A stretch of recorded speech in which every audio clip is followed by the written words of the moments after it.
Salamat sa mainit na pagdawat ninyo kang Papa RD. Salamat tumugay sa inyong 7th anniversary sa PWD organization sa Barangay Lumbia. Ningdak bayan sa Calian de Oro na hinungduman ninyo na imbitahon si Papa RD aron mahimong judge and at the same time guest speaker. Kung both hunahon man Mag-Istorya, kinsa malugar si Papa RD para hatagan ninyo sigun ani nga pagtagad. Si Papa RD usa lamang kayano o gabos na magsisibiyat sa kahaginan na walay laing tuyog tinguha pa sa katawhan kundili ang muhatag o linaw, impormasyon o serbisyo para sa tanan. Ang tinuod man Mag-Istorya, gimahal o gipalangga ni Papa RD ang mga PWDs.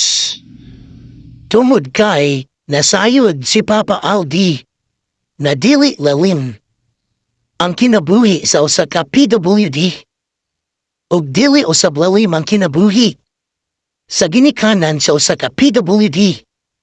Tumod kay si Papa RD mismo kauban ng iyang kapika sa kinabuhi. Ginikanan man sa usa ka PWD. Usa ka bata na adunay cerebral palsy, global developmental delay, and quadriplegic man Mag-Istorya. Apan, loyo ni ining tanan, padayon lang gihapon sa kinabuhi. Kumbaga, laban lang man Mag-Istorya. With great powers comes with great responsibility. Busa kitang mga ginikanan sa PWD, we have that great powers because being a parent of PWD is a great responsibility. Ang kapangkangan for ourselves, our school.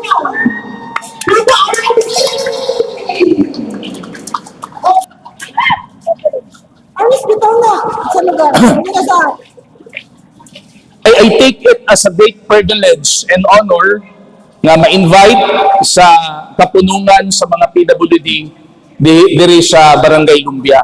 Ang tinuod, kinsa man lugar ko para inyong imbitahon, ba? O sa lamang ka yano o kabos na magsisibya sa kahanginan, mga kaisunan. Sa diyang giimbitar ko ni Ma'am Melly, pinagi sa iyang staff, right now and then, niuog yun ko, tungod kay palangga na ako o mahal na ako ang mga PWDs. Siguro nangutana mo nga no, tungod kay ginikanan ko sa usa ka PWD. Na ako'y PWD nga anak, cerebral palsy, quadriplegic, global developmental delay. Pero wala na ako na gikaulaw mga kaigsunan. I'm proud. Me and my wife are proud to be being a parent of a PWD.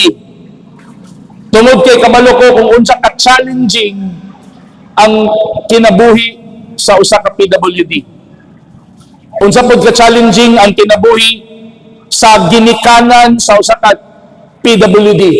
Kung nakita na ako karon na nakasayaw-sayaw mo, nakakanta mo, nakapahiyo mo, nakakatawag mo, dakong respeto na ako sa inyo ha, dakong pagyukbo na ako ninyo, because aside from the fact na PWD mo, nasayod ko, na daghan yapon tag mga sumog sa kinabuhi, daghan tag mga challenges sa kinabuhi, na ay mga dili PWD, pero wala ka-survive sa mga challenges sa kinabuhi. Pero kamo, mga ginikanan sa PWD, mga PWD, kaliwala sa kalisod sa kinabuhi, nakuha pagyapon nimong maglipay, mukanta, musayaw, dakong pagyumpo na ako, dakong pagrespeto na ako kaninyo. PWD, you know what? Kung magkahiusa lang, PWD is a great force sa usa ka community. And you can even make this world a better place to live. Kung nakaya sa PWD na mag-uhon ng katulingban, di ba? Kung nakaya sa PWD na maghimot ng kaayuhan sa katawan, lalong dili man kaya sa mga dili PWD. So, I salute and I have high respect for sa mga PWD. For me, PWD is not just a person with disability. Diba? Mamanay meaning person with disability. But for me, PWD is a person with dreams. Mga taong adunay damgo na pinaagi sa inyong mga kausa, kaya natong ipalambot ang atong komunidad, ang atong kaugalingon, o ang atong isig katao. Daghang salamat o maimbuntag kaninyong tanan.